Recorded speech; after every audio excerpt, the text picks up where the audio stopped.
І тое, што мужик пад вуглом пакідае, каб звіньі з'елі, шляхціш сядае ў каморы і нюхае. Па-багатаму, красивенька, каб было. Наколькі часта сціралі нейкае адзенне, ці вытрэсвалі дыванкі, можа быць, што-небудзь такое там, як гэта адбывалася? Мядзведь ніколі не мыецца, пра тое здаровы. Чым мылі? Сяры сёрам будзеш маёрам, вялікім чынам, сукіным сынам. А калі ты яшчэ такое пачуеш? А дзе ты яшчэ гэтае пабачыш? Безумоўна, я згодны. Добра. Што яшчэ? П'е, а яму ўсё мала. Ну і паехаў далей на вяселле без штаноў. І яшчэ 100 гадоў таму, ну, так як жылі людзі, ну, ніхто б зараз жыць не захацеў. То бок усё гэтае змаганне адбывалася на працягу ўсяго года, правильно разумею? Ты ж не ведаеш, як яно. Вот пайшла на танцы, і тут всё. Ну, вот такая этнаграфія.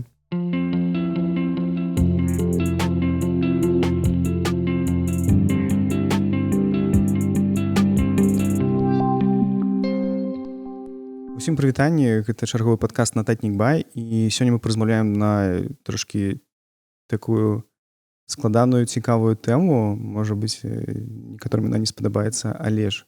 І ў нас у гасцях сёння этнолаг Алексей Друпаў, які распавядзе пра санітарыю ці антисанітарыю, мы яшчэ не ведаем, у беларускіх вёсках у канцы 19-га, пачатку 20-го стагоддзя. Прывітанне, Алексей. Добрый дзень. Все правильно сказал? Так. Ничего не помылился. Будем распавядаць про санітарыю. Зараз побачу. Распавядзі, калі ласка, што гэта такая тэма і ці сапраўды там ёсць чым пажывіцца, што пашукаць, калі гэтым займацца. І наогул распавядзі, чаму ты вырашыў гэтым заняцца. Ну, тут даволі цяжка сказаць. Ну, вот неяк стрэльнула, зацікавіла. Сэнс у тым, што заўжды хочацца даследаваць тое, што асабліва не даследавана да цябе, каб было нешта новае, каб можна было самому нешта пашукаць, пакапацца, нешта зразумець. Ну і гэта тыя рэчы, якія, ну, для нас яны зараз навідавоку ўсё. Мы ўсе цудоўна ведаем, як трэба сачыць за сабой, у нас все чыста, у нас все добра. І мы, жывучы з гэтым сваім бэкграундам, в прынцыпе, сабе ўяўляем, што і раней все было роўна так жа. А насамрэч все было зусім не так. І яшчэ 100 гадоў таму, ну, так як жылі людзі, ну, ніхто б зараз жыць не захацеў. Ну, у іх проста не было выбара, не было магчымасці, і вось яно так все і адбывалася. І вот нават банальнае пытанне, все мы прызвычайлі, што у нас туалет, это вот такі класічны люфт-клазет, скварэшня наша, а калі яна з'явілася? Таму што, ну, жыць у такім ружовым свеце, што гэта было спрадвеку і гэта было заўжды, насамрэч не. Дык, а мне цікава, ну, вось ты кажаш, што мы цяпер прызвычаліся ў такім добрым свеце жыць, дзе ў нас ёсць нармальны туалет, умоўна, але ж мне падаецца наадварот, яшчэ ва ўсіх вёсках якраз ненармальны туалет яшчэ. Ну, ён там, прынамсі, ёсць. Ага, добра. А калі казаць пра саму, калі пачнем размаўляць пра хату, так, і наколькі у канцы 19-го стагоддзя там сяляне чысціню нейкім чынам уладкавалі сваю? Ну, пачнем так, крыху шырэй. Як бы к канцу 19-го стагоддзя у нас ужо больш-менш паўсюль з'явіліся чыстыя хаты. Хата з печкай, у якой ёсць комін. Калі дым выходзіў не з вусця печы ў хату, з хаты ў сені, з сіней на вуліцу, як это курная хата, а ўжо выходзіў праз комін адразу наверх з хаты, што, ну, адразу ж стала ў разы лепей. Но пры ўсім пры гэтым, нават з такімі печкамі, ну, так от казалі, што ў хаце дух хоць тапара вешай.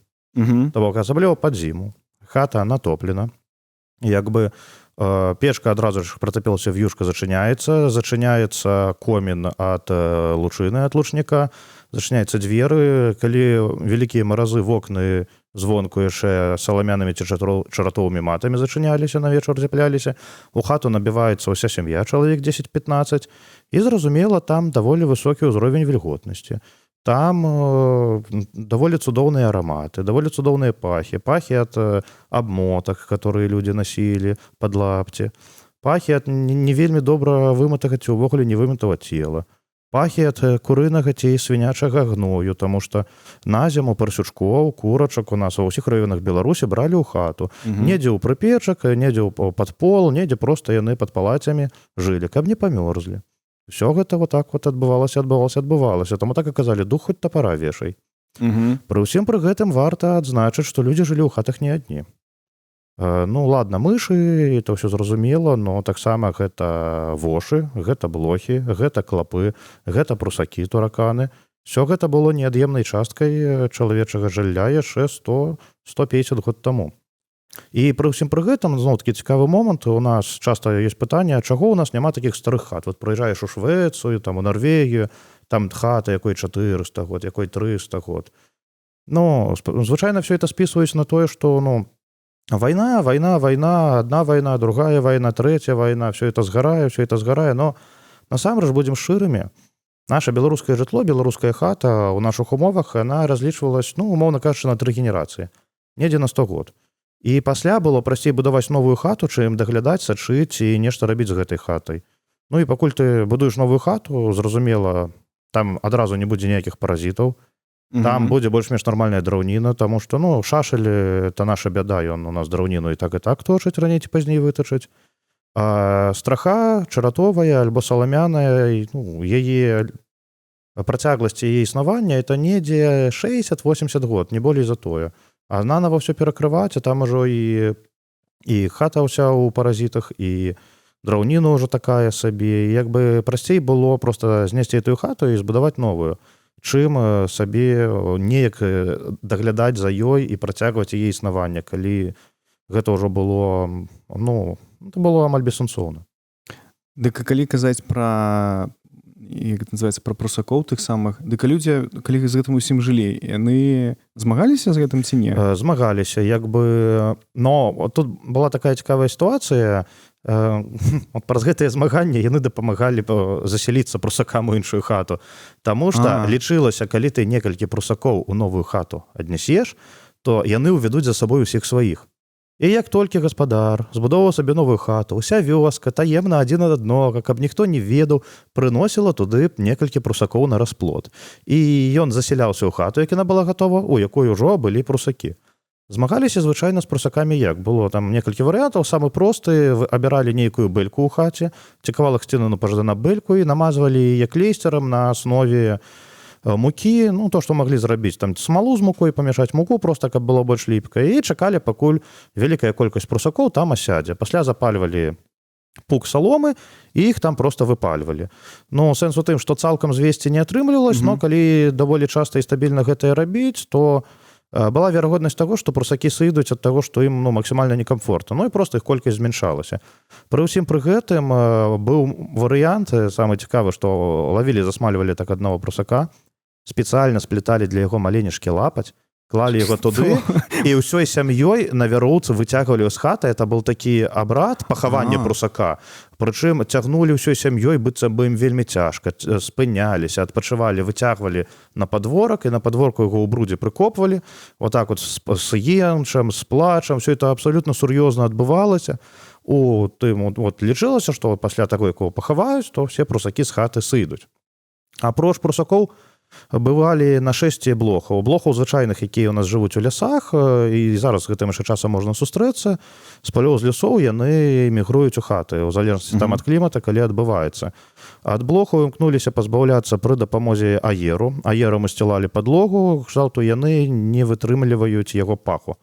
А клапы жылі ў хаце, клапы жылі вельмі цудоўна, клапы жылі ва ўсіх шылінах, і зараз у нас на вёсках клапоўнікі можна сустрэць, можна так выпадкова і да сабе ў горад прывезці клапоў, там будзе проста бяда з санстанцыяй. Ну, вытравіць можна, но это цяжка, это доўга, но такое бывае. Ну, яны звычайна жылі па шылінах, і для клапоў было ідэальна шыліны між бярвеннямі, дзе мох, прычым на палесе было такое павер'е, што чырвоны мох нельга браць для імшэння, таму што ў чырвоным моху родзяцца клапы, і ім там добра.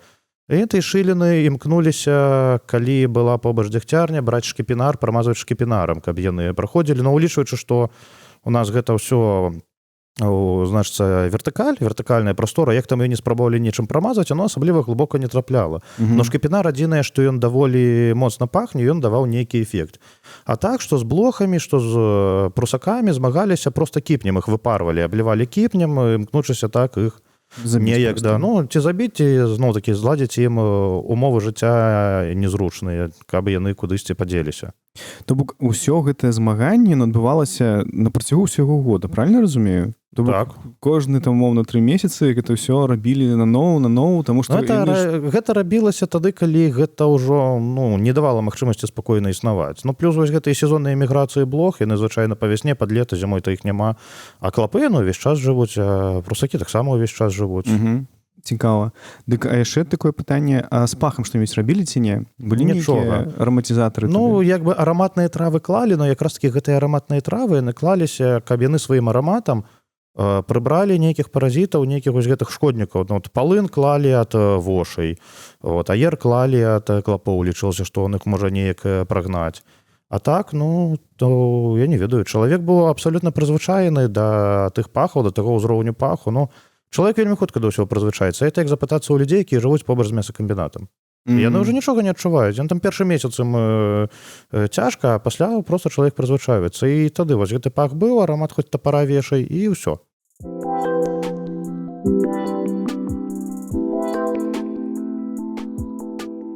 Калі былі гэтыя жывёлы таксама ў хаце з табой жылі, ось, яны таксама ж там дадавалі вось гэты гной, і калі яго ногул выносілі, гэта тут трэба таксама штодня выносіць усе гэтыя штукі, ці яны як ёсць, так і ёсць? Гэта ўжо залежала ад гаспадыні. Калі гаспадыня была больш-менш руплівая, то, канешне, яна мела і выметала кожны дзень, но хтосьці мог раз на пару дзён, у залежнасці ад стану, наколькі яно нагадзіла ці не нагадзіла.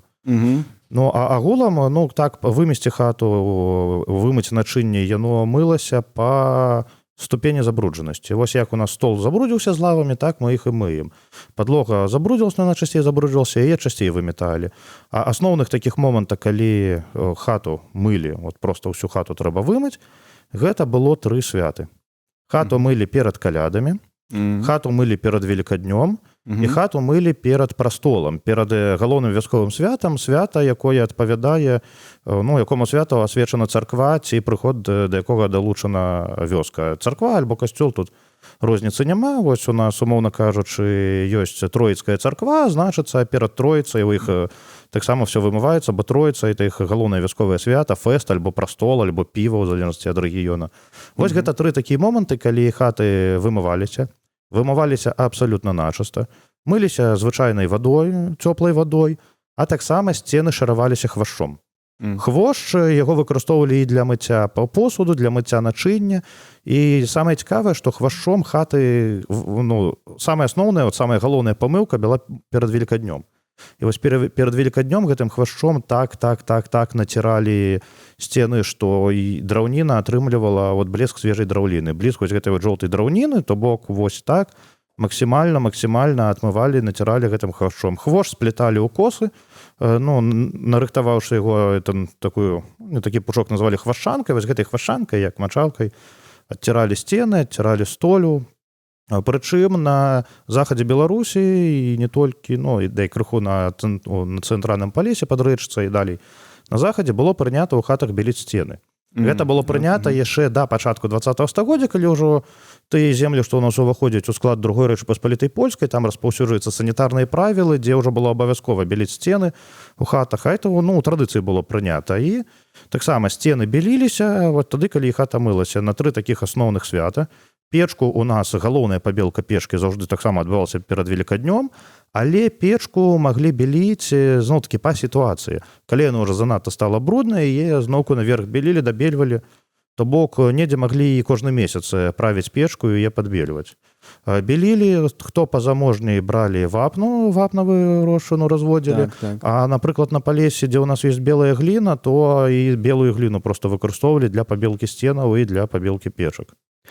Пытанне якраз пра санітарныя правілы, якія былі ў часы Польшчы. А што гэта санітарныя правілы, хто за імі сачыў? Яны былі ўведзены якраз такі пачатак 20-го стагоддзя, пачатак бліжэй да сярэдзіны, момант, калі дзяржава пачынае апекавацца вёскай і пачынае ўводзіць нейкія правілы. Недзе яны былі абавязковы, недзе за імі не так можна сачылі, які абавязвалі беліць хату, трымаць хату ў чысціні. І што яшчэ цікава, і за савецкім часам выдавались брашуры, ліквідацыя непісьменнасці, як трэба трымаць чысціню на падворку, як трэба сачыць за хатай, што трэба ўсё мыць, трэба тое сёе. А за польскім часам было прынята, што сцены трэба беліць, таму што лічылася, што так будзе чысцей. І вельмі цікавы момант у Польшы было прынята трэба было, каб кожны гаспадар пабудаваў прыбіральню. І пры гміне быў чалавек, які за гэтым сачыў. Ну, гэта мог быць і сам стараста Войт, ці хто-небудзь там з іншых чыноўнікаў, но гэтая гмінная інспекцыя, яна хадзіла. Яна хадзіла і сачыла. А, ці збудаваў селянін прыбіральню? І самае цікавае, б, а ці карыстаецца ён ёй? І вось у польскім міжваенным друку, как раз таки про Полесье, по-моему, «Вестник Полесья» газета называлась, ну, у Бресте выдавалася, и там было, по-моему, за 36-37 год праз шэраг нумароў газеты быў невялічкі нарыс пра санітарыю на беларускай вёсцы, вот якраз на палескай вёсцы. І вось там распавядалася, як гэты чалавек, які мусіў сачыць за санітарыяй, ён прыйшоў на падворак да аднаго палешука і як бы пытаецца, ну, тут туалет зрабіў? Ён кажа, зрабіў. Ён кажа, ну, ідзі паказвай. Ён заводзіць у хлеў, паказвае, вось. Ён пытаецца, так, а дзе? Ты, да, зрабіў, ну, адзін. А як ты яго зрабіў? Ну, як? Ну, з палачак і з сена зрабіў. Ну, а наш думаў, што яму больш палку ваткнуў, каб можна было трымацца. Ну, а сена ўсё адно ж каравячая пасцілка. Я кажу, дзе ён?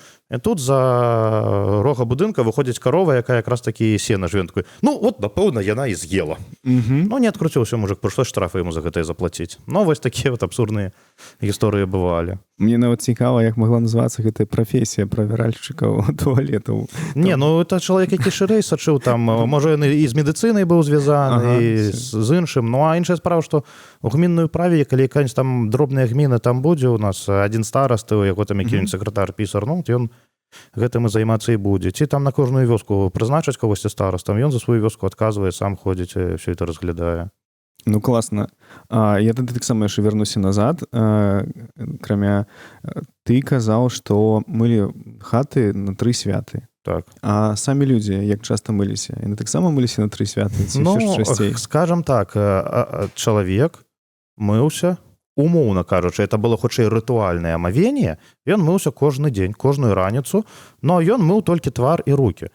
І гэта было звязана не столькі з гігіенай, колькі з тым, што раніца пачыналася з малітвы перад абразом, што ну, нельга брудным ісці да Бога, да абраза, і што раніца пачыналася са сняданка з хлеба, а хлеб заўжды для нас быў больш нават святыняй, чым ікона, і што да хлеба нельга так падыходзіць бруднаму. І, ну, звычайна, чалавек проста умываў свой твар, умываў рукі, і на гэтым усё.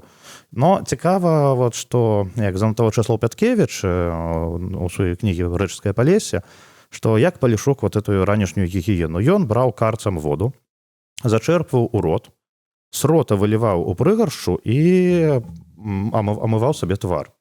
Некаторыя рабілі інакш. Некаторыя карцам налівалі ў левую ручку вады, адмывалі палову твара, у правую ручку вады абмывалі палову твара. Но гэта лічылася як бы, ну, што ну, не вельмі якасна ты памыўся. Прычым мыўся толькі твар. Тое, што шые, што там хоць рэпу садзі, это у нас паўсюль было, навошта мыць шыю наш ззаду. Галоўнае твар памыць, рукі памыць, і з гэтым ты ідзеш да Бога. І это вот такая сітуацыя у нас прысутнічала, ну, в прынцыпе, па ўсёй Беларусі, ва ўсіх рэгіёнах, што, ну, абавязковае ранішняе быванне, но не паўсюль набіралі воду в рот. І як бы Пяткевіч кажа, што ну, звычайна забываюцца пра гігіену поласці роту, а вось тут, дзякуючы таму, што ён такім чынам налівае воду, яшчэ неяк адбываецца профілактыка роту. Бо як далей Пяткевіч у нас прыгадвае, што я табе зараз зубы начышу, это значыць паб'ю по твару, а папаласкаць рот, это значыць апахмеліцца ў карчме. А пахмеліцца ў карчме? Так, ну так, не піць, а просто рот папаласкаць, там 1-2 чаркі кінуць і гэтак далей. Далей у рэгіёнах, дзе была лазня, штосуботу хадзілі ў лазню. У рэгіёнах, дзе лазні не было, зараз мы просто это опішем па часе, а пасля ўжо перайдзем да рэгіянальнасці. У рэгіёнах, дзе лазні не было, імкнуліся мыцца штосуботу, ну, не заўжды атрымаю штосуботу, но там ужо мыліся раз на 2 тыдні, маглі мыцца раз на месяц, таму што, ну, не было баннага ўдавольствия. Калі было цёплае надвор'е, лета, мыліся ў рэчках і мыліся не столькі з мэтай памыцца, столькі каб ахалодзіцца, і гэта маглі рабіць ажно кожны дзень, таму што асабліва моладзь і дзеці з вады не выцягнуць, і зараз мы ведаем. Так. Малых дзяцей з пляжа з вады не выцягнуць. Тады была тая ж самая матывацыя. Плюс атрымліваецца спарадычна мыліся, напрыклад, калі жанчына ішла праць бялізну, яна ўсё адно стаяла ў вадзе, яна ногі мыла. А ў народзе, як казалі, а на што мыць ногі, яны ж самі амыюцца, ці ў расе, ці ў лужынах, як бы, ну, навошта на гэта марнаваць час. Но, як прыгадвае у нас Пяткевіч, калі чалавек меў шмат дачыненняў з хлевам, то ўсё ж таки ён быў вымушаны мыць ногі, таму што яны былі ў гноі, і як бы, ну, гэта ўжо разумелось. Калі там пыл, калі там гразь дарожная, то нічога страшнага. Ну, а калі ты ўжо з гноя выйшаў, то прыходзілася нават часам адмыслова мыць ногі. А вот цікавы момант з успамінаў людзей, ну, нават, можна сказаць, наш час. Да бабулі прывезла унучку маці, ну, унучка раздолле, вёска, бегае басанож, все. Бабуля рада, унучка прыехала, ну, все, пакінулі так унучку. Праз тыдзень маці прыязджае, значыцца, унучка бегае басанож, забегае ў хату, бежыць па ўсёй хаце. Маці на яе адразу пачынае лямантаваць: куды? А ногі памыць, бабуля такая. А на што іх мыць? Коўдрай абатруцца. То бок наконт мыцця агулам як бы і на Палесе, і ў іншых рэгіёнах Беларусі існавала такая асноўнае такое выслоўе: мядзведзь ніколі не мыецца, пра тое здаровы. А вось наконт ужо рэгіянальнасці у нас па тэрыторыі Беларусі праходзіць мяжа распаўсюджвання лазні ў традыцыйнай культуры. Гэта рэчка Бярэзіна. Тая Бярэзіна, на якой стаіць у нас горад Барысаў. На паўночны ўсход ад Бярэзіны, то бок это у нас Віцебшчына, Магілёўшчына, часткова Гомельшчына, лазня была.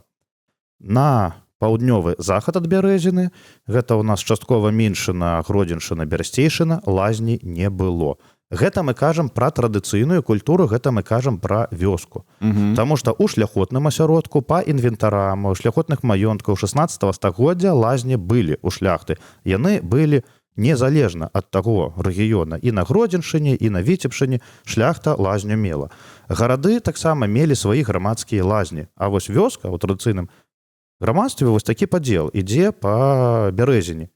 І нават даследчыкі гэта звязваюць з фіна-вугорскім уплывам, што гэта тыя землі, на якіх да прыхода індаеўрапейцаў жылі яшчэ фіна-вугорскія плямёны, і што бадаць, што не з археалагічных часоў вось гэта засталося, вось гэтая традыцыя наяўнасці лазні.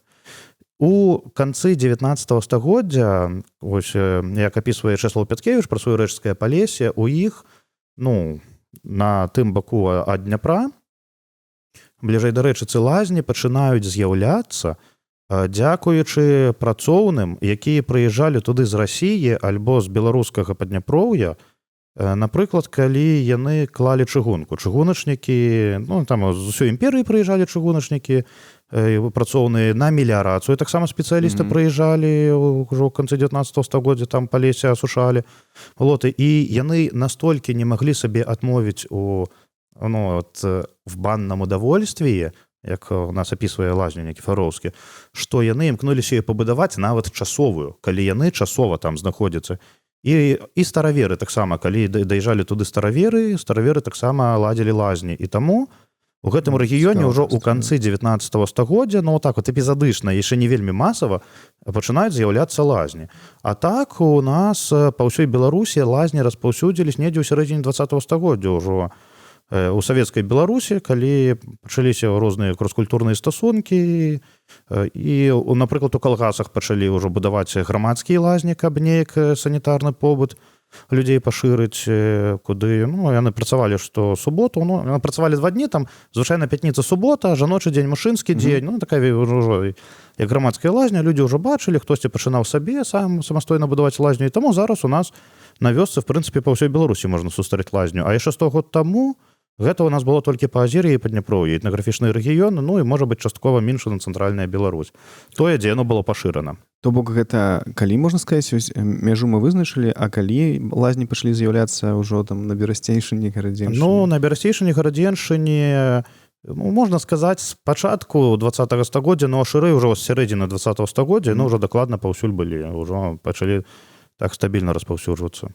У мяне пытанне да суботы. Чаму менавіта суботу? Што гэта за такі дзень? Таму што нядзеля гэта трэба таксама ўжо ісці там маліцца ў царкву, магчыма, ці што? Ну, хутчэй за ўсё, яно так і атрымалася, но з суботай у нас, напрыклад, яшчэ такі цікавы забабон на Палесе. У суботу пасля заходу сонца было шмат абмежаванняў, чаго нельга было рабіць. Но пры гэтым было дазволена мыць немаўляці. І якраз такі малых дзяцей мылі даволі часта. Іх часта мылі, і ўжо калі дзіцёнку там 4-5 год спаўнялася, все, яго адпускалі пустапасам, ужо ён мыўся, як і ўсе. А так, ну, у нас... Пустопасом? Ну, да, ну, Я умоўна такое слово кажучы. просто не чуў. Ну, на вольны выпас сам па сабе там недзе носіцца, бегае, мы яшчэ асабліва, ну, 4-5 год, і, ну, свіней нават пасвіць не паставіш, ужо круху пазней свіней ставілі пасвіць, ну, ён ужо самастойна туды-сюды носіцца, нейкую, хіба што зусім дробную працу для бацькоў мог выконваць, а так, ну, пустапасам за старэйшымі носіцца, там бегае, яны коней пасвіць, ён за імі папёрся, ну, што тут зробіш? Ну, і, в основным-то дзецей выхоўвалі, сачылі за імі ўвесь час, бацькі ўвесь час на працы ў полі, Ну, так, ці не ў полі, а дзецям трэба за дзецьмі сачыць. Ну, вот пакуль дзіцёнак малы, его вельмі-вельмі часта мылі. І, як бы, ну, звычайна мылі проста ў цёплай вадзе, но калі казалі, летам дзіцёнак кісне, калі ён шмат патнее, таму дадавалі круху луга, круху шолака, ну, тое, чым звычайна пралі, мылі іншае, каб, вось, ну, замест мыла, каб адмыць ад поту, ад усяго гэтага дзіцёнка. Калі менавіта казаць, вось мне цікава пра тое, наколькі часта сціралі нейкае адзенне, ці вытрэсвалі дыванкі, можа быць, што-небудзь такое там, як гэта адбывалася? Ну, адзенне імкнуліся таксама праць па стану яго забруджанасці. І што самае цікавае, летам, ну, як адзенне папралася, яно ж так хутка і высохла. А зімой казалі, пакуль плацце высохне, так у чорнай кашолі блохі заядуць. Таму што, ну, зімой яно некалькі дзён стаяла і сохла. Зразумела, быў набор з некалькіх варыянтаў кашуляў, каб яно так от чаргавалася. Но тут увогуле можна пагаварыць пра лазню, крыху шырэй, і паступова перайсці да адзення. Таму што, ну, лазня гэта быў цэлы рытуал. Лазня рыхтавалася ў суботу, тут мы ўжо пераходзім да Никифоровскага, очеркі прастанароднага жыцця-быцця беларусаў Віцебскай губерніі. Там ён вельмі добра апісаў, як рабілася лазня. Лазня рабілася у суботу.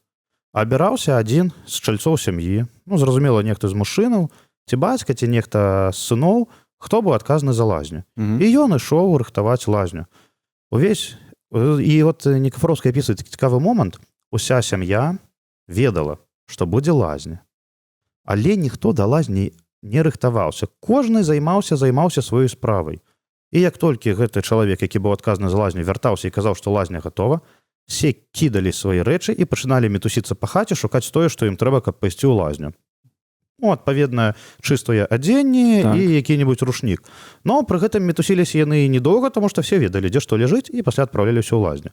Увогуле, на тое, каб натапіць лазню, лазня ў нас была па-чорнаму, сыходзіла каля 4 гадзін.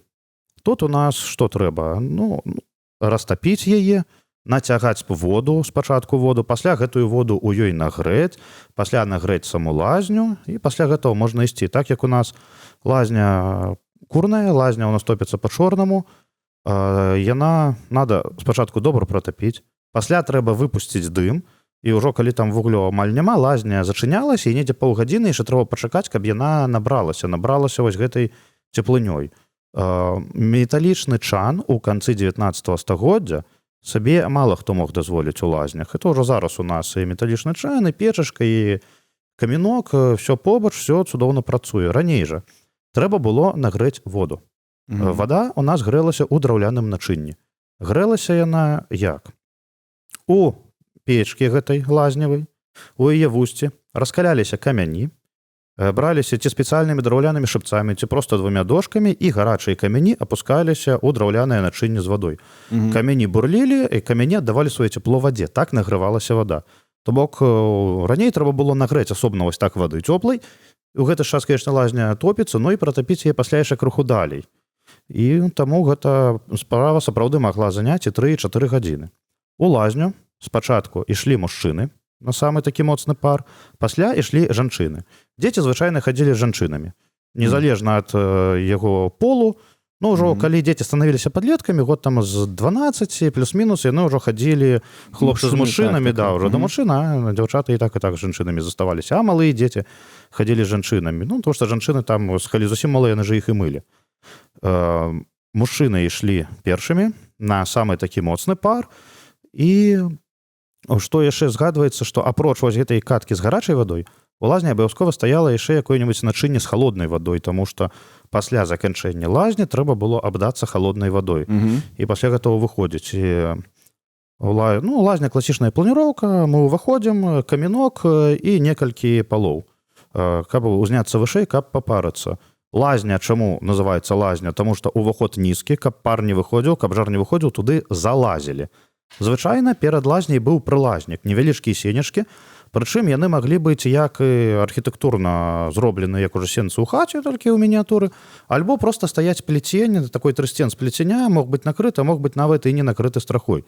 У гэтым прылазніку скідвалі з сабе адзенне і ішлі адпаведна ў лазню. У чым спецыфіка беларускай лазні? У нас кожны парыўся венікам самастойна. Зараз у нас прынята, каб нехта кагосьці парыў, а ў традыцыі сам сядаў на палок і сам сабе парыў венікам, пасля ўжо клаўся проста там палежаць, прапацецца, пасля зноўку адпарываўся венікам, там умываўся некалькі разоў, тому што пару любілі ўсе, сидзелі наколькі это магчыма доўга, не проста так. Никифоровский гэта называе баннае удовольствие. Ён вельмі цікавай такой мовай піша расійскай, і это баннае удовольствие беларуса, гэта просто цудоўна. Это я кажу, што калі мужчыны ці жанчыны ішлі, яны распраналіся ўжо вось там у прылазніку. Таму што калі дзеці беглі ў лазню, яны раскідвалі адзенне па дарозе ад хаты да лазні ўжо. Так яны імкнуліся, так яны беглі, так жадалі. Пры гэтым лазня у нас была адной з пабудоваў, якую не асвяшчаў поп альбо ксёндз. Это чорнае месца. Лічылася, што там жыве лазнік альбо банны чорт, нячысцік. І у лазні варажылі. Лічылася, што лазня это таксама адно з месцаў сутыкнення нашага света з тага светам. І апроч таго, што ў лазні варажылі, у лазні прымалі роды. Таму што дзіцёнак, ён да нас прыходзіць з тага свету, па-першае. А па-другое, таму што лазня это самае чыстае памяшканне, якое ёсць. Тут у нас все рацыянальнае і ірацыянальнае сплецена. І вось наконт непасрэдна чалавечага мыцця і адзення. Як піша Никифоровскі, у лазні людзі былі вельмі і вельмі вашывымі. Да, будзем шчырымі. Вошы былі ва ўсіх, і плацяныя, і іншыя. Таму трэба было ад іх неяк пазбаўляцца. І там, дзе была лазня, ад вошай пазбаўляліся, як, зноў-такі, пішем Никифоровскі, это называлася пляжыць гадаў, калі адзенне трымалі над каменком. Над тымі камянямі, на якія льюць ваду, каб быў пар, там ёсць жар, і нават апісваецца, што вошы маглі трэсці, маглі проста вошы выпадалі з плацця і лопались ад таго, што перагрываліся ад тэмпературы, бахалі, взрываліся на гэтым каменку. Які жах. І, зразумела, этого рабілі і мужчыны, і жанчыны. Што яшчэ можна сказаць пра лазню? Лазню заўжды ставілі, лічылася, што яна мусіць быць у канцы зямлі, у канцы падворка. Зноў-такі, таму што гэта локус чужога, локус чагосьці нечыстага, локус памежнага. Падалі, і пажарная бяспека, таму што лазня чорная, лазні часта гарэлі, каменок лічылася, калі складзены каменок 15 парак не разваліўся, то значыцца ён складзены вельмі добра. Просто вось гэта набор камянёў, якія нам даюць пару. Таму тут у нас заўжды все рацыянальнае, все ірацыянальнае пераплецена між сабой. Далей, пра мыццё галавы. Галаву мылі. Дзяўчаты імкнуліся это рабіць кожны тыдзень. Незалежна ад рэгіёна ёсць лазня, няма лазні. Мужчыны, як прыйдзецца, раз на месяц, раз на 2 месяцы, раз на 2 тыдні, гэтак далей. Галаву мылі ці за растворам лугу. Дзяўчаты лічылі, для таго, каб валасы добра раслі, трэба галаву спачатку прамазаць з яйкамі, пасля это ўсё змыць цёплай вадой. Каб канцы не секліся, іх маглі акунаць у гарэлачку. Таксама быў такі варыянт для мыцця галавы. А так маглі выкарыстоўваць попел, луг, як і мыючы сродак. Маглі проста цёплай вадой галаву мыць. Пасля таго, як галава памыта, трэба было чесаць вошы. Вошы чесалі на дробны грабеньчык, і было прынята вычэсваць вошы з мокрай, са свежапамытай галавы, таму што мокрыя вошы, яны збіраюцца на грабеньчыку, і там можна хоць всех пальцамі перадавіць, у той час, як сухія, яны падаюць як боб, і там ужо пасля лаві не лаві. Спачатку вычэсвалі вочы такім рэдкім грабеньчыкам, звычайна былі касцяныя, нават сустракаліся на вёсках, маглі быць драўляныя, просто каб упарадкаваць валасы, а ўжо пасля, каб непасрэдна часаць вочы, бралі вельмі такі шчыльны з дробным сячэннем і грэбень, маглі браць грэбень, якім вычэсвалі кудзелю, і ім вось гэтае ўсё вычэсваць. Далей вошы вычесалі.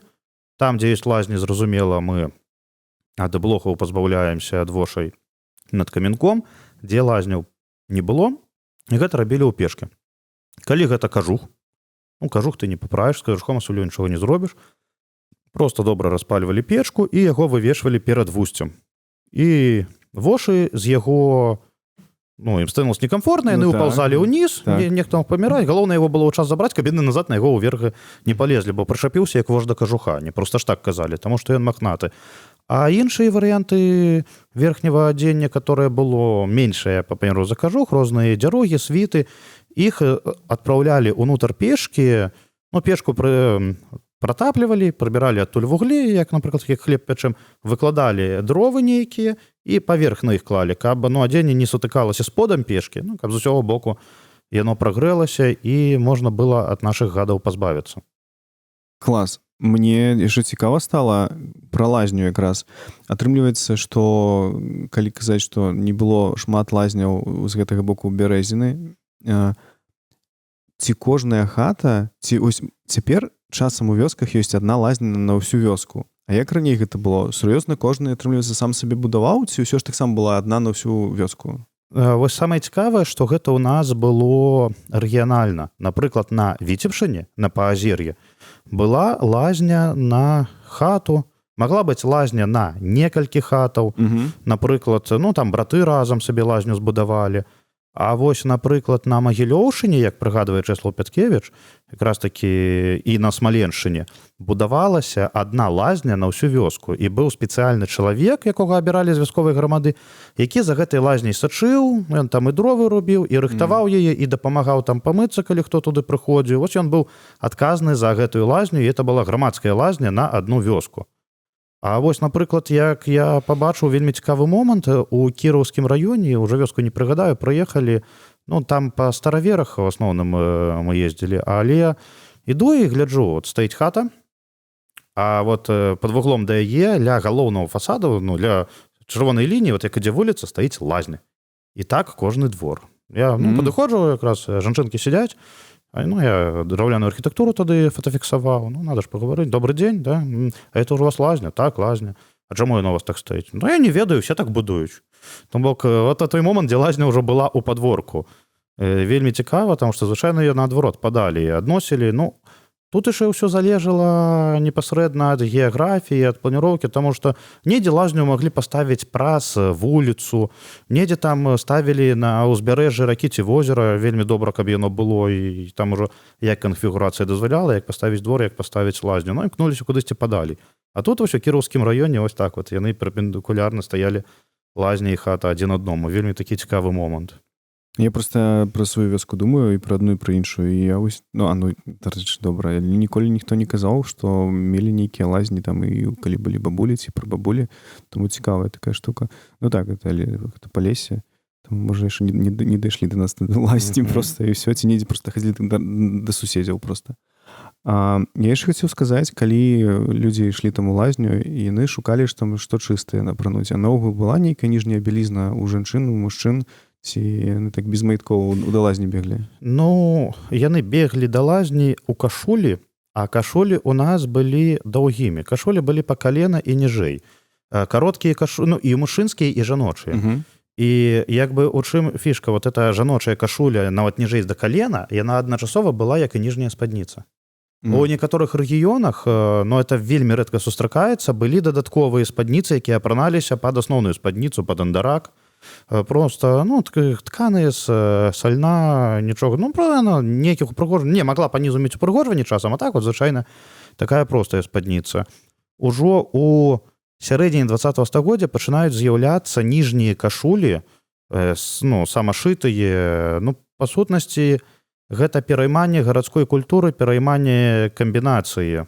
Она просто больш такая, ніжняя кашуля, на яе ўжо пасля звычайная кашуля. А вот на момант, калі ў нас з'яўляюцца непасрэдна майткі на вёсцы, я на дадзены момант адказаць не магу. Але Пра мужчын можна сказаць, што мужчыны хадзілі ў нагавіцах, у партах, у штанцах, і былі ніжнія штаны, былі на іх верхнія штаны. То бок, па сутнасці, мужчыны хадзілі ў кальсонах. Але толькі калі было надвор'е такое, ужо больш-менш халоднае, калі на іх апраналіся да другія штаны. Напрыклад, калі было холадна, на этой звычайныя штаны льняныя апраналіся штаны суконнікі. З воўны робленыя, яны цёплыя. Калі ж лета, вот гэтыя ніжнія штаны адначасова былі і верхнімі штанамі. Далей, калі залазіць глыбока-глыбока, у сярэдзіну 19 стагоддзя, там у канец 19 стагоддзя, хлопец упершыню апранаў нагавіцы на вяселлі. І была такая цікавая байка, а дагэтуль, кашуля даўгая, асабліва дзеці, падлеткі, у адной кашулі і ходзяць, яна ж все закрывае нават больш, чым трэба. І от была байка, як хлопец упершыню ў жыцці апрануў нагавіцы, як паехаў на вяселле, едуць яны, значыць, у вясельным паездзе, у вёску да невесты, захацелася яму схадзіць па-вялікаму. Значыць, злез ён з воза, сеў там недзе пад дрэвам, пад хмызом, задраў кашулю, і паехаў далей на вяселле без штаноў. Вот такая этнаграфія. У мяне яшчэ цікава атрымліваецца, што калі мыліся, калі казаць ужо і пра адзенне, і пра адзенне, як з гігіенай было? То бок, калі рэдка ў лазню хадзілі, там, ці рэдка хату вымывалі, наколькі часта былі хваробы? І часта там людзі паміралі наогул з-за гэтага? Калі глядзець па царкоўным кнігам, была і 18 і там першая палова 19 стагоддзя, падай там да канца, была вельмі вялікая дзіцячая смяротнасць. Дзеці там, недзе, умоўна кажучы, да 2-4 гадоў палова дзяцей толькі дажывала. І якраз такі, а калі ўжо дажылі, то ўжо далей все будзе больш-менш. І якраз такі там, надпісы, што памёр там ад ліхаманкі, ад таго, што панесло, і гэтак далей. То бок шмат было такіх страшных кішэчных захворванняў. Не забываемся, што у 19 стагоддзі, хутчэй за ўсё дзякуючы Напалеону, але не столькі яму, а спачатку дзякуючы англічанам. Спачатку англічане это ўсё прывезлі з Індыі, а пасля неяк гэта трапілася да войскаў Напалеона, і Напалеон это разнес па Еўропе. У нас з'яўляецца такая цудоўная хвароба, як халера. Это зараз лайка ў беларускай мове, халера. Вось гэта вот этая хвароба. І было, бадай, што не кожныя 10 год эпідэміі халеры, якія хадзілі вот так вот па ўсёй Еўропе, і у нас на Беларусі у 1870-х годах была даволі моцная эпідэмія халеры, і вось як народ з гэтай халерай змагаўся. Народ, зразумела, змагаўся містычнымі сродкамі. Трэба было вёску абараніць. Людзі уяўлялі хваробу антрапаморфна, у выглядзе нейкай моравай панны, чорнай дамы, которая, вот як толькі яна зойдзе ў вёску, тады вот будзе пошасць, будзе паморак, і ў вёсцы будзе бяда. І каб яе не пусціць, трэба было неяк вёску засцерагчы. Звычайна ставіліся абыдзённыя крыжы, якія ўпрыгожваліся абыдзённымі рушнікамі. Абыдзённы — это тое, што зроблена аб дзень. То бок, альбо ад захада сонца да ўзыхода сонца, альбо наадварот, ад ўзыхода сонца да захада сонца. Все жанчыны вёскі збіраліся, каб саткаць рушнік, а мужчыны ішлі ў лес, рубілі дуба, і з гэтага дуба рабілі крыж. І пасля гэты крыж альбо ставіўся ў цэнтры вёскі, альбо на кожным уездзе ў вёску ставіліся вось такія крыжы, якія мусілі вёску абараніць. А, напрыклад, у мястэчку Крэва паставілі на 4 уездах у мястэчка 4 камяні, на якіх выбілі крыжы, і вось дата 1873 год, калі была вось гэтая эпідэмія халеры. А вось пра такія эпідэміі наогул нешта вядома, там яны нейкім чынам запісваліся, там апісваліся, што вось нешта прайшло, і там палова вёскі там памёрла, нешта такія гэтыя звесткі маем, такія наогул, як гэта часта было, і... Яно ў нас больш па гарадах апісвалася, па мястэчках. Напрыклад, адразу пасля Першай светнай вайны была вайна, зразумела, да эпідэміі, былі эпідэміі тыфу, і, напрыклад, ад арганізацыі Joint, жыдоўскага супрацоўніцтва ў Злучаных Штатах, для жыдоўскага насельніцтва на тэрыторыі былой расійскай імперыі яны аказвалі розную дапамогу, і ў тым ліку яны, спачатку гэтая арганізацыя якраз такі, яна апекавалася ўцекачамі і медыцынай. І яны дасылалі дактароў, і гэтыя дактары нават у архівах, у электронных зараз можна знайсці, яны апісвалі санітарны стан, апісвалі, што вось умоўна кажучы, 20 год у Крэве была эпідэмія тыфу, агульнае насельніцтва Крэва 1000 чалавек, з іх 200 жыдоў, на тыф захварэла 15 чалавек, 4 памерла. І там яны больш шырэй апісвалі акругу, напрыклад, Крэва, Гальшана і Смаргонь, гэты арэал, і там даволі цікавая статыстыка, это 20 год, вайна скончылась, першая светная, савецка-польская, туды-сюды ідзе, нейкія гэтыя лихалетці, і на этой лихалетці мы маем звесткі, колькі у нас людзей жыла ў гэтым мястэчку. Этнічны складнік мы ведаем толькі колькасць жыдоўскага насельніцтва, астатняго насельніцтва не ведаем, тому што это арганізацыя, якая апекуецца якраз такі падтрымкай жыдоў, хаця бы гэта мы ўжо ведаем, уже цікава, і вось можна такое шукаць. Былі, канешне, і шпіталі, но недзе штосьці такое записывалася, нейкая статыстыка вылася, былі часопісы медыцынскія ў пачатку 20-го стагоддзя ў расійскай імперыі, там дактары у тым ліку і пра эпідэміі пісалі, і яны больш-менш папулярна імкнуліся даваць артыкулы, тлумачыць, што рабіць якраз такі з той халерай, з тым тыфам, як трэба сачыць за хворым, што трэба пасля яго все вымываць, трэба не дапускаць там забруджвання ягонымі вылучэннямі вады, трэба яму даваць шмат піць, таму што, в прынцыпе, пры халеры это насамрэч галоўнае, таму што халерны вібрыён, які жыве у нашым кішэчніку, ён як ён захоплівае арганізм. Ён, каб прыбраць усіх сваіх канкурэнтаў, іншую мікрафлору кішэчніка, стымулюе арганізм да метэарызму і да паносу. І сам халерны вібрыён вылучае гэтыя рэчывы, і арганізм так выганяе ўсё астатняе. А самае галоўнае ў такіх сітуацыях, што разам з усім гэтым з нас выходзіць шмат вады. Таму гідратацыя, рэгідрацыя, даваць шмат піць, гэта адзін з варыянтаў, каб падтрымліваючая тэрапія для чалавека хворага на халеру, таму што антыбіётыкі тады ў нас яшчэ адсутнічалі, абсалютна адсутнічалі. Добра, што ўжо медыцына таго часу прызнала, што ёсць мікробы, а не злавонныя міазмы, которые яшчэ 30-40 год таму панавала канцэпцыя перадачы хваробы праз міазмы па ўсёй Еўропе. І якраз такі, што цікава, гэтыя медыцынскія часопісы расійскай імперыі, там 1913 года, 15 года, яны даюць такія кароткія пераказы працы Коха, які мікробныя тэорыі, там кароткі пераказ працы Луі Пастэра, который таксама вынайшаў там пэўныя мікробы, і Кох і Пастэр, два чалавекі, которые смаглі ўсё ж такі даказаць, што ніякіх злавонных міазмаў няма, а ёсць бактэрыі, ёсць вірусы, тады яшчэ яны не разумелі, што это вірусы, ўжо пасля дайшло, што бактэрыі і вірусы это розныя, но што ёсць гэтыя нейкія мікраарганізмы, якія мы можам прасачыць, і гэта яны, а не тое, што лічылася яшчэ зусім недаўна. І там жа ў гэтых часопісах апісваліся на фоне якраз такі вайны, эпідэміі тыфу, і, напрыклад, пераймаўся вопыт, як у Харкаве арганізавалі барацьбу з эпідэміяй тыфу сярод бежанцаў, і вось такія моманты. Але гэта таксама, ўсё больш пра горад, і нават гэтыя часопісы, хутчэй за ўсё, ў вёсках ніхто не чытаў, ці нейкім чынам... Канешне, у вёсках іх чытаць не чыталі, но яны апісвалі становішча, яны і маглі і пра вясковыя эпідэміі пісаць, проста, што это ўзровень той медыцыны. Медыцына, якая у нас толькі пачынае так нармальна развівацца, і у тым разуменню, якім мы бачым медыцыну зараз. Таму што медыцына это цудоўна, калі яшчэ не ведалі пра мікробы, калі не ведалі пра асептыку, вырашылі пазмагацца з такім інстытутам, як бабкі-павітухі. Маўляй, бабкі-павітухі, какие-то там бабкі з забабонамі прымаюць роды на вёсках, а з-за гэтага там дзеці дрэнна родзяцца, і там дзіцячая смяротнасць, і смяротнасць парадзіхі, і гэтак далей. А давайте у нас будзе прымаць роды акушэр. Акушэраў шмат на вёскі, на такія паведамі не знойдзеш, это быў адзін доктар. Па-нашаму зараз бы мы сказалі, што фельчар, доктар, які займаўся ўсім агульнай медычнай практыкай і акушэрствам. І, значыцца, гэты доктар толькі што вось гэтымі сваімі ручкамі, вось гэтымі сваімі інструментамі камусьці пракалваў гнойную рану, прамываў гнойную рану, накладаў павязку, пра асептыку ніхто нічога не ведае.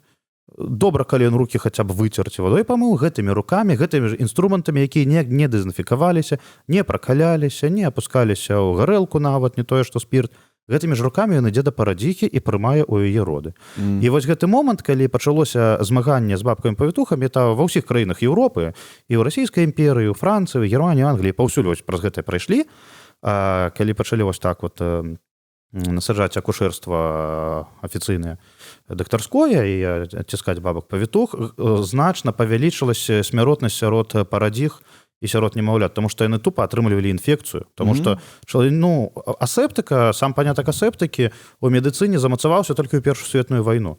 Якраз такі, дзякуючы вось гэтым палявым траўмам, палявой медыцыне, зразумелі, што трэба неяк праводзіць асептыку, трэба неяк праводзіць дэзінфекцыю, каб не заносіць нешта ў рану.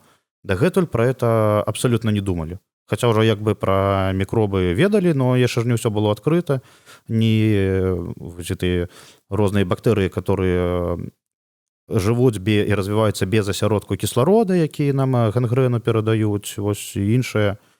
Такога яшчэ не было, яшчэ не ведалі. Ну, дык калі казаць пра бабак-павітух, наколькі там было нармальна ўсё з гігіенай і дзе гэтыя бабулі самі жылі? Можа быць, яны часцей самі мылі сваю хату ці нейкім чынам? Ну, чаму гэта так адбывалася? І ці паміралі там у яе таксама шмат дзяцей? Сэнс у тым, што бабкі-павітухі, яны не мелі дачынення з іншымі хваробамі. Яны проста гнойная рана, яны не маглі нічога перанесці.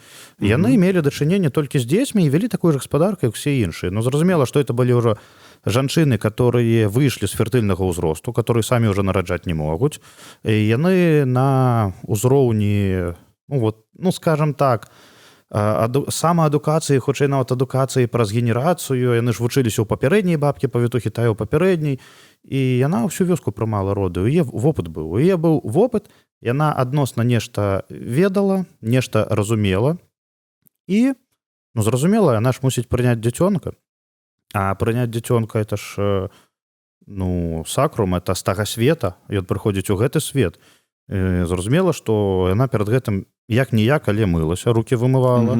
Пры гэтым яна прымала дзіцёнка, адразу ж дзіцёнка купалі, вымывалі, то бок на пэўным узроўні пэўныя вось гэтыя моманты гігіены прысутнічалі. Толькі яны хутчэй мелі зноў-такі рытуальны, а не практычны сэнс, як ранішняе ўмыванне, калі мы умываліся перад хлебам ці перад малітвай, а не таму, што нам трэба быць чыстымі.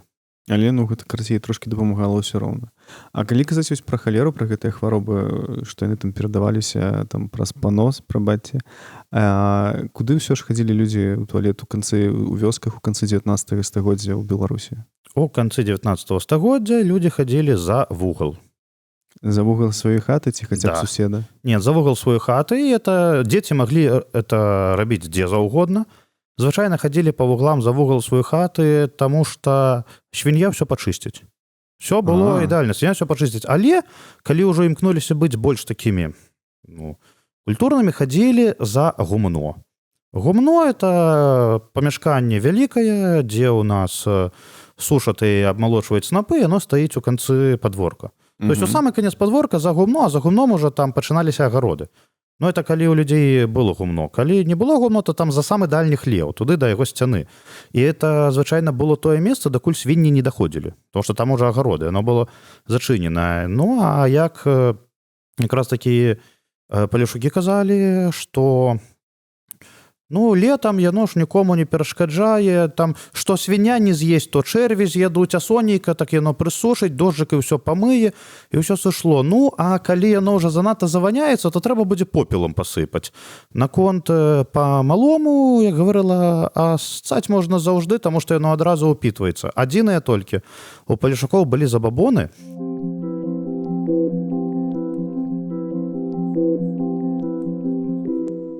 Далей. Зімой, зразумела, холодна, на вуліцу не пабяжыш. Таму было два варыянты. Это, калі ўжо зусім цяжка, то ў нас заўжды быў цэбар памыйніцы, куды зліваліся памыі, ён мог стаяць на бабіным куце на тагачаснай кухні, маглі ў сены выносіць, каб ён там зусім не перашкаджаў. Над гэтай памыйніцай людзі ўмываліся, і ў гэту памыўніцу можна было схадзіць. Альбо хадзілі ў хлеў да жывёл.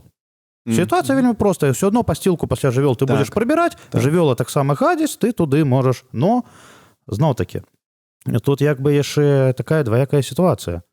Таму што жывёльны гной, ён выкарыстоўваецца, ён карысны. Чалавечы гной, ён не карысны. Калі ўжо ісці тэрміналагічна, то на Палесе гаўном называлі толькі кал сабакі і чалавека.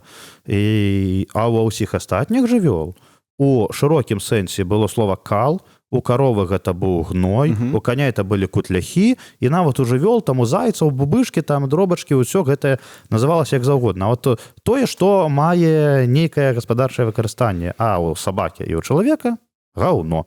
Інакш не скажаш, таму што яно ніякага сэнсу не мае. І там так цікава, Пяткевіч, ён жа жыў у гэтым асяродку, ён быў з дробнай шляхты, і ён сярод усяго этого бачыў, усё гэта жыў, ён вельмі там шмат лайкі перадае і так далей, як дзеці, дзяцей жа не прывучалі, дзе хадзілі. Это ж дзеці, яны маглі проста пасярод падворку это зрабіць. На што маці пачынала так лямантаваць, крычаць на дзіцёнка, ай-яй-яй, што ты это нарабіў.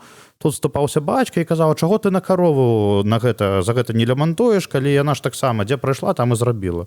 Што маці адказвала, дык у каровы это ж гной, ён жа там это пойдзе, карова ж таварным гноем нагадзіла, а ён-то чым? Вось так. А калі казаць, вось мы пра канец, пра Палесе, я думаю, што мы самае дрэннае выражам, а калі казаць пра канец 19 стагоддзя, як якім чынам мянялася вось гэта туалетная справа да 20 стагоддзя? Магчыма, пачало нешта з'яўляцца ўсё ж, ці ўсё роўна ўвесь гэты час сяляне хадзілі проста, недзе вось за хату умоўна. Туалетная справа у нас пачынае змяняцца, в прынцыпе, першыя туалеты такія, люфт-клазет, як гэта называецца, звычайныя скварэшні, у нас з'яўляюцца недзе ў сярэдзіне 19 стагоддзя плюс-мінус пры народных вучэльнях. Калі будавалася школа, яна будавалася на сяле, у цэнтры воласці, пры ёй рабілася рэціраднае месца, якім, звычайна, карыстаўся настаўнік жа ён быў з горада, туды прыязджаў, ён чалавек такі адукаваны, прывучаны, яму гэтае месца патрэбна, яго ёсць эта культура. І ён мог паступова прывучаць да вось гэтага мясцовых дзяцей. Зноў-такі, чаму наш народ вельмі супраціўляўся таму, каб у яго на падворках з'явіліся прыбіральні. Вельмі проста. Гэта заняць кавалак зямлі пад нешта непатрэбнае. Навошта ты на гэтай зямлі лепш нешта вырасціш, чым ты вось гэтую зоймеш. І як я ўжо казаў, за польскім часам ужо пачалі на тэрыторыі заходняй Беларусі адміністрацыйна гэта насаджваць і прымушаць людзей рабіць прыбіральні.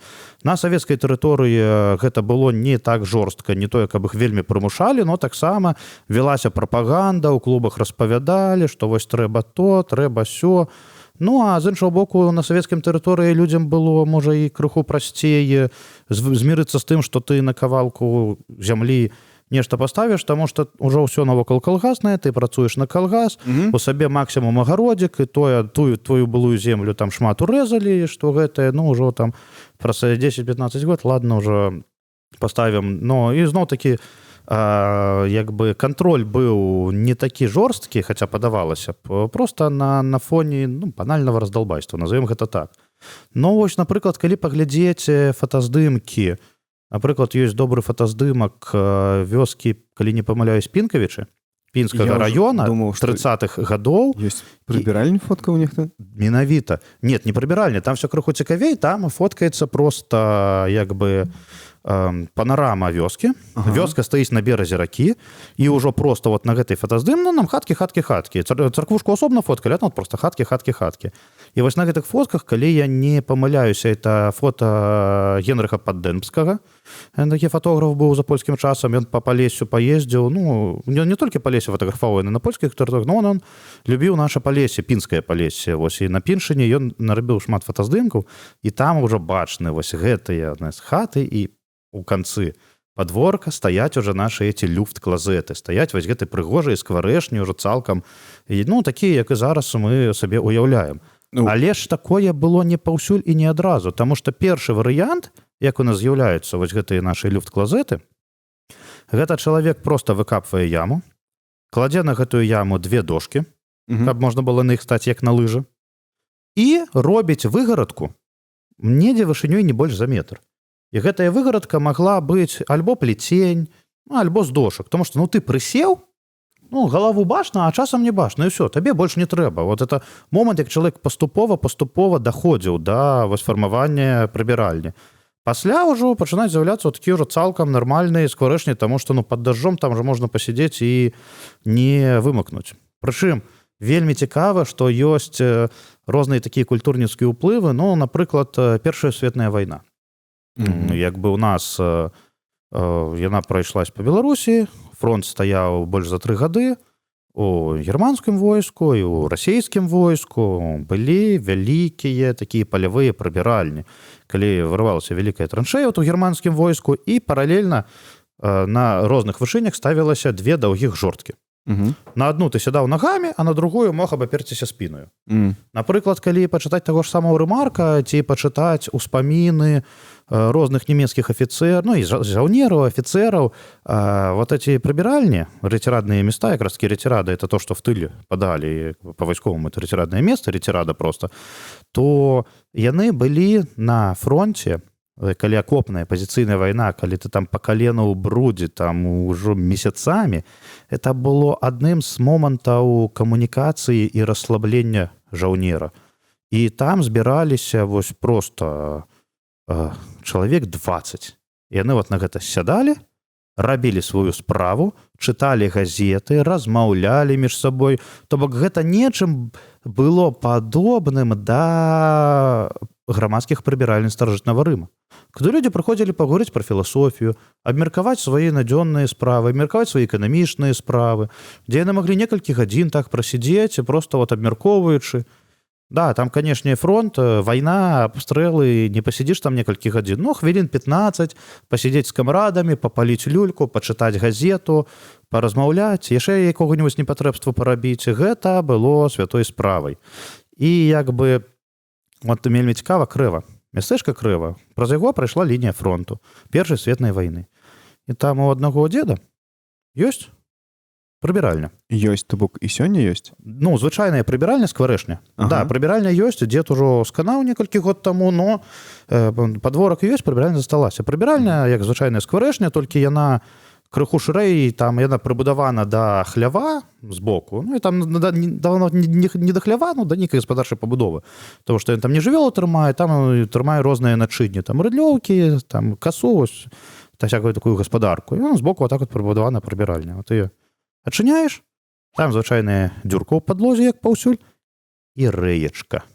Вось я так разумею, што гэта вот уплыў Першай сусветнай вайны, таму што я па Беларусі шмат дзе быў, шмат куды хадзіў, рэечку я пабачыў толькі там. Вось класічная, як на вайсковай, толькі на вайсковых яны былі даўгія, а тут яна, ну, на аднаго чалавека кароткая.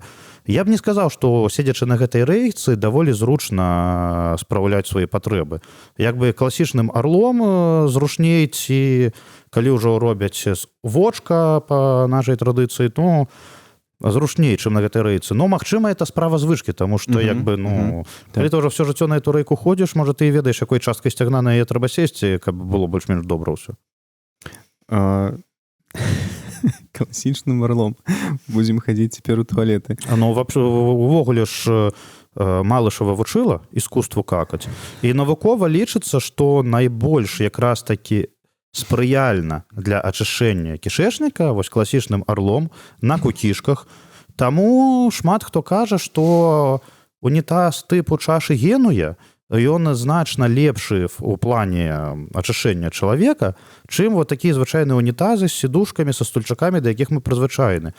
А да таго ж у Японіі ёсць свая канструкцыя, такого японскі унітаз. Ён нечым нагадвае чашу Генуя, толькі там яшчэ такую крышачку мае, і ты тварам да туды сядаеш, і ты туды і па-малому, і па-вялікаму на кукішках все робіш, ну, там крыху іншая традыцыя смыва. Но вот як бы японцы, генуэзцы як бы больш былі такімі адукаванымі у разуменні, што але ўжо калі карыстацца нашым са стульчаком, то раяць ставіць невялічкі зэдлік, каб каленкі ўсё ж такі вышэй падымаць для лепшага выхаду калу з нашага кішэчніка.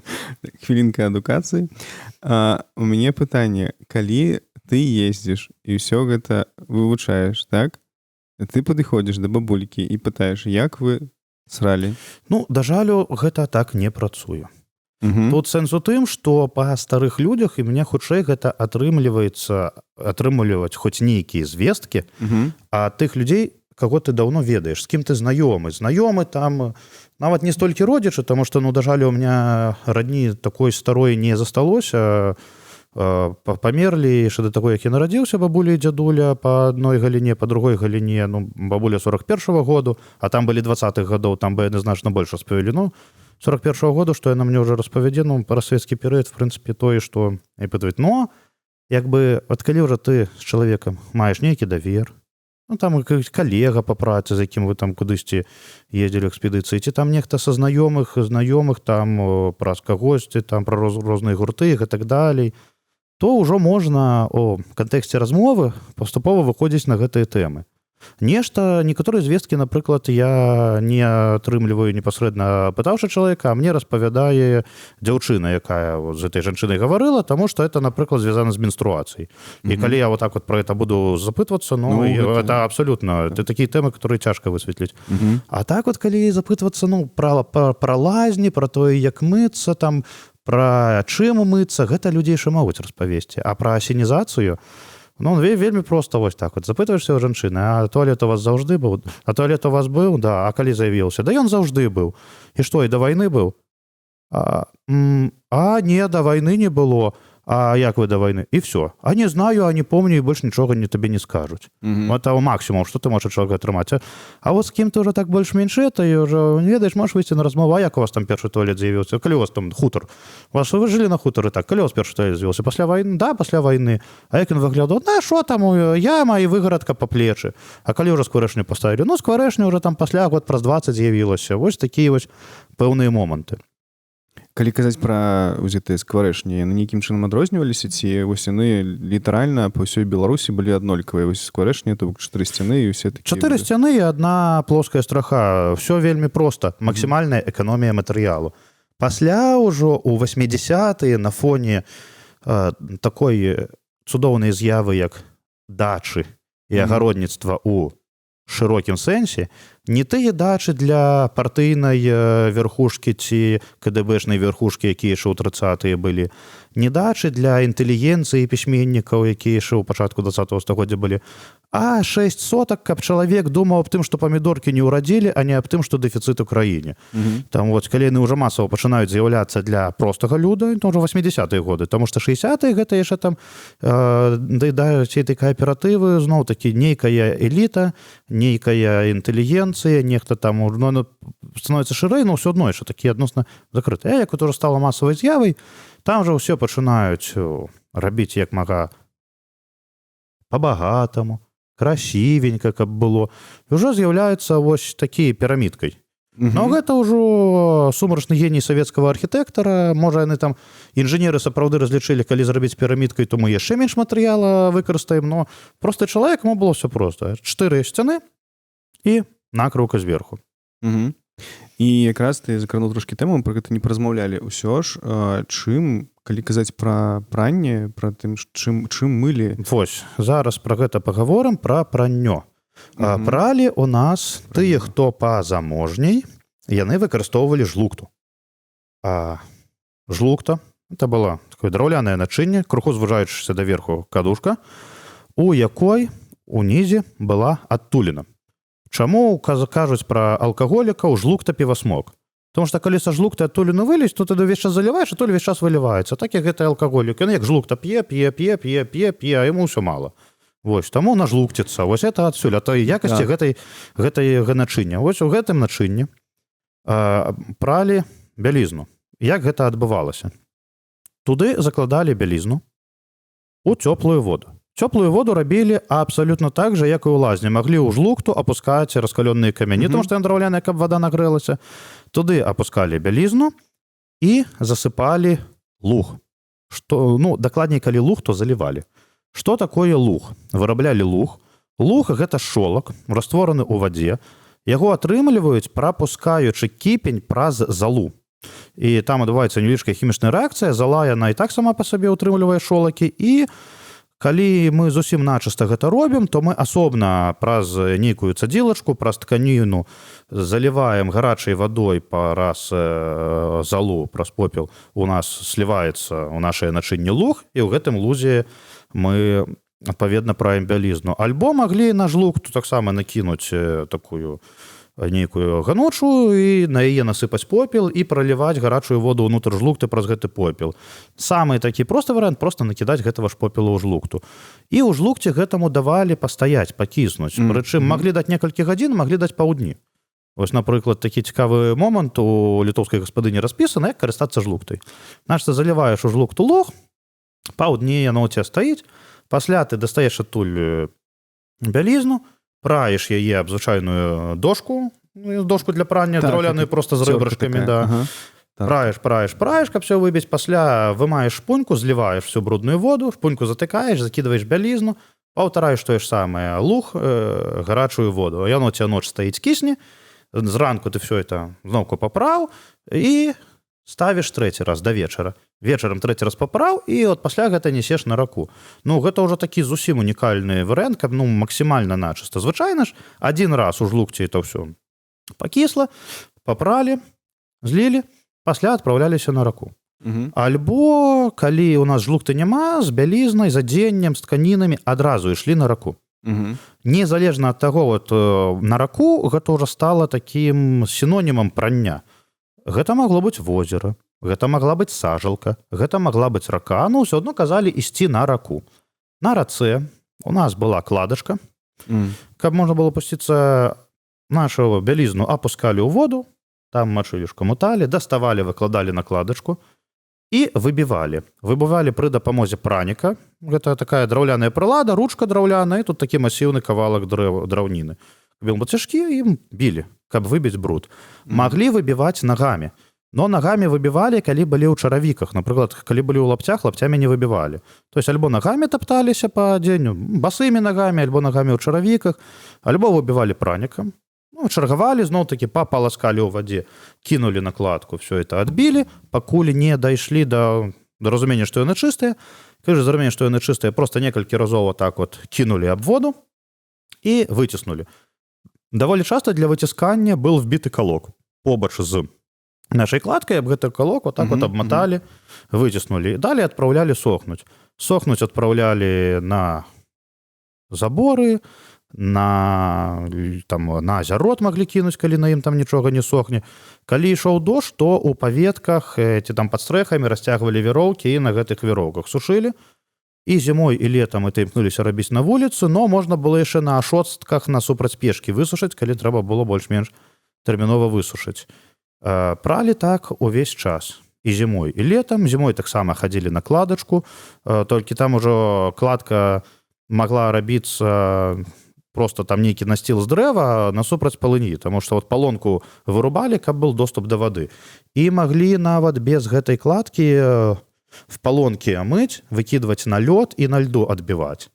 Калі зімой, вось, ноткі прыгадваецца, холадна, а чаравікаў няма, то хадзілі ў лапцях. Но на лапці шмат, пад лапці апраналі больш анучы ваўняныя, каб нагам было цёпла.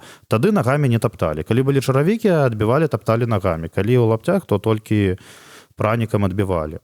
Зноў-такі, такі цікавы момант наконт нашай санітарыі, наконт мыючых сродкаў. Таму што, да, асноўны наш мыючы сродак гэта быў шолак. Шолак, які называлі луг, які атрымлівалі з попелу. Але маглі у тым ліку выкарыстоўваць некаторыя расліны. Напрыклад, ёсць такая кветка мыльнянка. Она такая беленькая, в прынцыпе, пры вадзе расце, калі там так расцерці, што ёсць што сцябло, оно таксама пачынае мыліцца, пеніцца. Маглі вось гэтую мыльнянку выкарыстоўваць. Але была такая цікавая фірма у 19 стагоддзі ў расійскай імперыі. Это фірма Бракар. Яна выпускала мыла. І ў пэўны момант яна зразумела, што гарадскі рынак, ён ужо насычаны. Трэба нейкім чынам прадаваць мыла сялянам. А сялянам мыла было не патрэбна. Навошта? І калі там мядзведзь ніколі не мыецца, пра тое здаровы. Што ім рабіць з гэтым мылам? І яны зрабілі вельмі цікавы маркетынгавы крок. Яны пачалі загортваць свае брускі мыла у паперу, на якой былі намаляваны розныя узоры для вышыўкі. Для вышыўкі крыжыкам, які тады у канцы 19 стагоддзя з'яўляецца, становіцца вельмі папулярным, і таму вось гэтай тыповыя узоры, то бок селянін купляў гэта мыла не для мыла, а дзеля гэтай вокладкі, і ўжо разам з гэтай вокладкай, раз ужо ёсць мыла, то трэба карыстацца мылам. І таму вось гэтыя узоры, вышытыя на рушніках, вышытыя на кашулях, вот гэтым крыжыкам, там кветачкі, ну там і літары, і лічбы, і кветачкі, сюжэты іх часам недзе называюць мыльнымі узорамі, тому што яны вось з гэтых вот абгортак ад мыла. Вось такі момант, як жа нам селяніну прадаць мыла, калі яно яму не патрэбна. Вось так. То бок, атрымліваецца, яны маглі умоўна прыдумаць на вас самі нейкія ўзоры. Так, канешне, і это узоры менавіта для вышыўкі крыжыкам. Ну так, і гэта потым ішло, насамрэч вышывалі, і, гэта... І у нас вельмі шмат і кашулі, рушнікоў з гэтымі узорамі, прычым, было два варыянты, як гэтыя узоры траплялі. Варыянт першы, гэта вось гэтыя мыльныя вокладкі, варыянт другі. У нас у канцы 19 стагоддзя ўжо вынайдзены хімічныя анілінавыя фарбавальнікі, якія дазваляюць фармаваць тканіны і ніткі ў абсалютную гаму каляровую, які колер пажадаеш. І былі фірмы, напрыклад, і зараз існуе фірма DMC, якая вырабляе ніткі муліны, Dolphus Make & Company. І гэтая фірма распаўсюджвала узорнікі нітак, там такая была як кніжачка, і там маленькія катушачкі нітак па розных колерах і іх нумары. І разам з гэтымі пробнікамі нітак яны распаўсюджвалі такія ж невялічкія кніжачкі з узорамі. Паказваюць, як вышыць лічбы, літары, раслінны арнамент, там жывёльны арнамент, качачкі, пёсікі, ўсё вось гэтыя лісцікі, вінаград, лаза, дубовыя лісточкі, ўсё гэта. І ўсе вось гэтыя ўзоры яны адтуль перакачоўвалі ў народны побыт. Ну, карацей, ўсё як цяпер, ўсё працуе маркетинг, так? Так.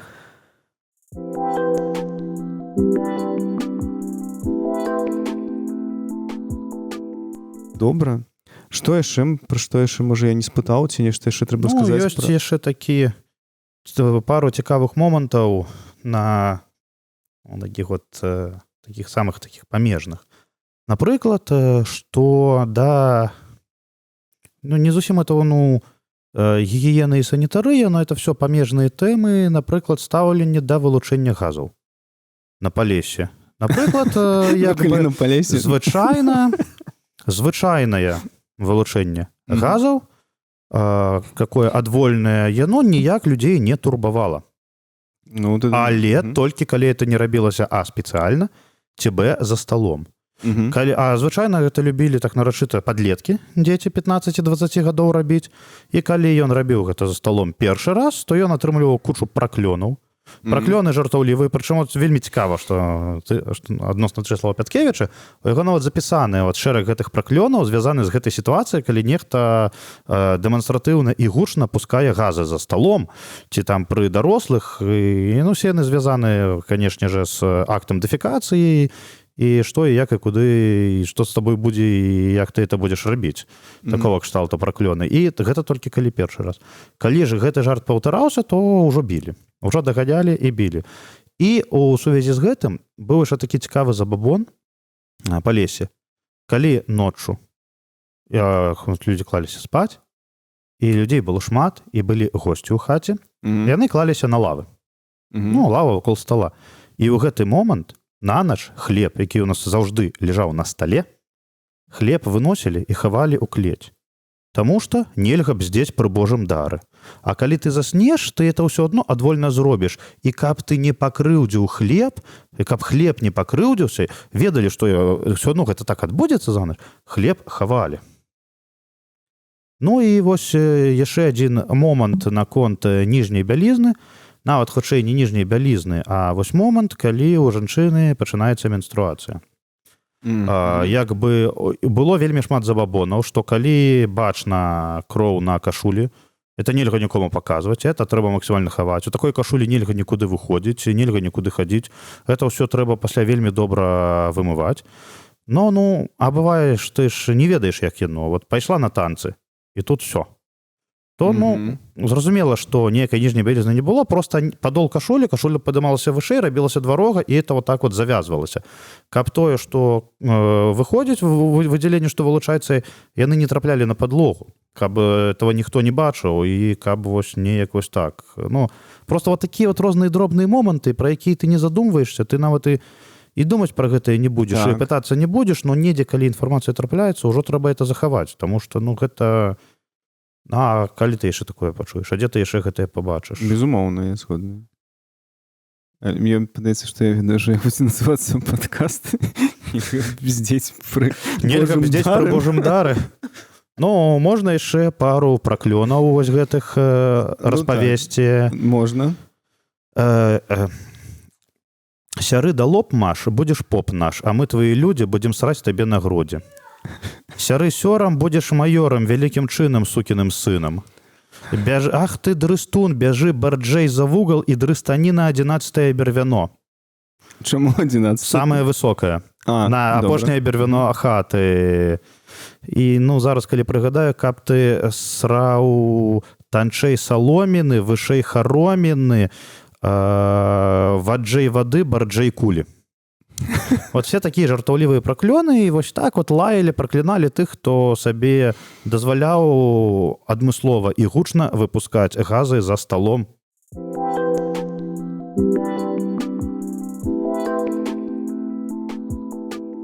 Наконт зубоў вельмі цікавая тэма, таму што адмыслова ніякай гігіены поласці рта ў 19 стагоддзі яшчэ не было. І але чалавек тады харчаваўся зусім не так, як зараз. І ёсць ужо ў Еўропе даследаванні археалагічныя, якія сягаюць значна глыбей за 19 стагоддзя. І, умоўна кажучы, калі мы берем каменны век, то там чалавек з карыесам, гэта можа адсоткі 3 з павуляцыі даследавання. Калі мы берем сярэднявечча, ад 5 до 10% толькі. У людзей насамрэч былі вельмі добрыя зубы. А ўжо з урбанізацыяй у нас зараз, калі я не памыляюся, 80% папуляцыі хварэлі ці хварэюць на карыес. Гэта звязана са зменай мікрафлоры у нашай поласці рота і звязана з прадуктамі. Недарма дактары пугаюць дзяцей, нельга есці шмат салодкага, нельга есці шмат салодкага. Сапраўды, раней салодкага амаль не елі.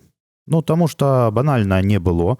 Усё салодкае, што было, гэта мёд і гэта якія-небудзь плады. Плады, ягады, фрукты, у залежнасці ад рэгіёнаў.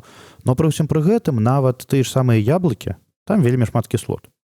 Яно нават смакуе табе салодкім, но унутры хімічна ты будзеш атрымліваць не столькі цукраць і фруктозы, колькі розных кіслотаў, яблычную кіслоту тую ж самую, гэтак далей. І быў больш кіслы асяродак у роце, і лічыцца, што вось ён якраз-такі не даваў развівацца карыесу. Яшчэ такі цікавы момант наконт мыцця начыння. Жанчына посуд мыла кожны дзень. Это зразумела. Прыгатавала, памыла. Перад гэтым, калі нашы гаршкі посуд у нас быў керамічны, кераміка спачатку апаласківалася і з парэшткамі ежа слівалася ў асобны цэбар, каб не ці ў памыйніцу, ці ў асобны цэбар, калі это можна было пасля свінням аддаць, напрыклад, на харш. А это рабілася для таго, каб не псаваць ўжо такую воду для чыстай памыўкі.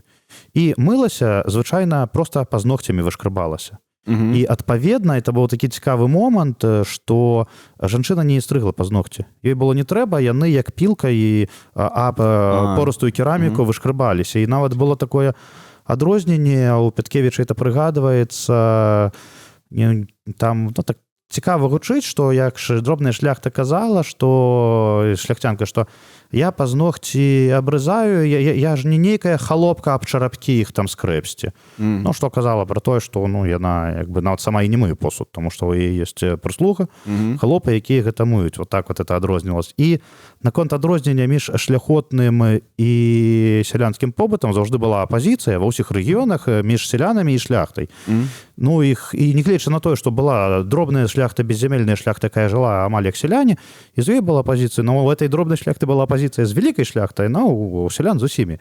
І гэта апазіцыя пра прыбіральні і насоўкі. Як казаў Палішук, што тое, што мужик на зямлю кідае, шляхціч у кішэні носіць, кажучы пра насоўку, і тое, што мужик пад вуглом пакідае, каб звіньі з'елі, шляхціч сядае ў каморы і нюхае.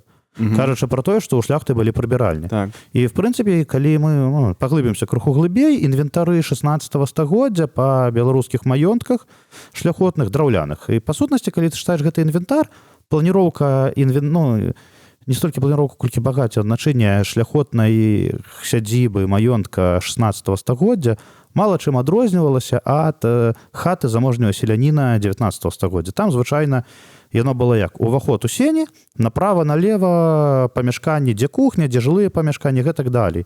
А ў гэтых жа сенях асобна мог быць уваход у камору, і камора — это месца, дзе захоўваецца ежа. І асобна уваход в комору потребную. Так, у 16 стагоддзі у нас прыбіральні называліся ў дакументах комора патребная. То бок у шляхту ўжо ў 16 стагоддзі звычайныя люфт-клазеты існавалі, но яны былі ўнутры будынкаў, у сенях будынка, што, з аднаго боку зручна, з іншого боку не так прыемна, таму што пахі ўсё ж такі яны ідуць. Ну так, атрымліваецца, у сялян былі пахі свае там са свінямі, а там зімой, калі што... А тут вось увесь час, што са сваімі. Лічылася, што то, што свінья падбярэ, а шляхціш сидзіць і ты і нюхае ў спецыяльным месцы. Такія вот апазіцыі. Дарэчы, цікава наконт яблык і вось гэтай кіслотнасці ў роце. Сапраўды, нават цяпер часам кажуць, што калі не атрымліваецца пачысціць зубы, то можна з'есці яблык на ноч. Вось цікавая такая штука. Вось. Дзякуй вялікі за размову, Алексей. Гэта было вельмі цікава і вельмі атрымліваецца таксама доўга, але столькі размаўляць пра гаўно, гэта так, трэба яшчэ умець. Так, калі мы ў кантэксце па лесе, то пра гаўно, а калі ў кантэксце віцебшыні, то пра дзярмо.